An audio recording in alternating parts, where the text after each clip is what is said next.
Another day, another story. When we're searching for a solution to a problem, it can be frustrating to feel like we're not making progress. We might try one approach after another, only to find that none of them seem to work. At times like these, it's easy to become convinced that we're simply looking in the wrong place. In some cases, this might actually be true.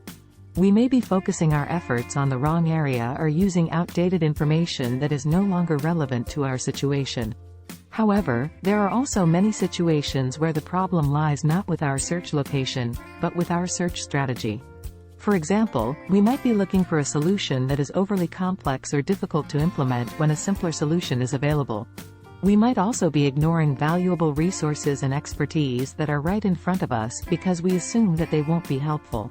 In these cases, it's not that we're looking in the wrong place, but that we're not approaching the problem in the most effective way. Another common mistake is to assume that there is a perfect solution out there somewhere, and that our job is to find it.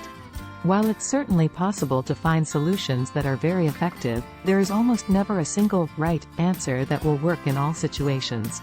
Instead, we may need to be willing to experiment, make mistakes, and adjust our approach as we go along.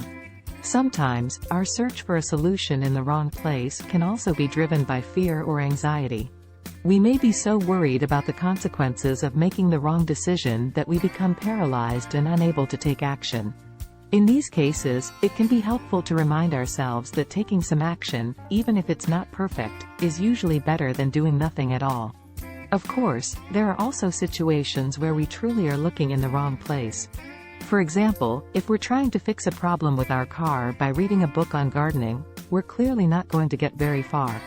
However, even in these situations, it's important to recognize that there may be multiple places to look for a solution. We might need to broaden our search, seek out new information or expertise, or get creative in our approach. Ultimately, the key to finding a solution is often not just about where we look, but how we look.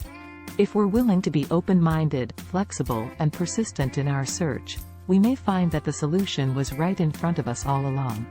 Even if we do need to look elsewhere, we can take comfort in the fact that every search, even if it's unsuccessful, can teach us something new and valuable about the problem we're trying to solve.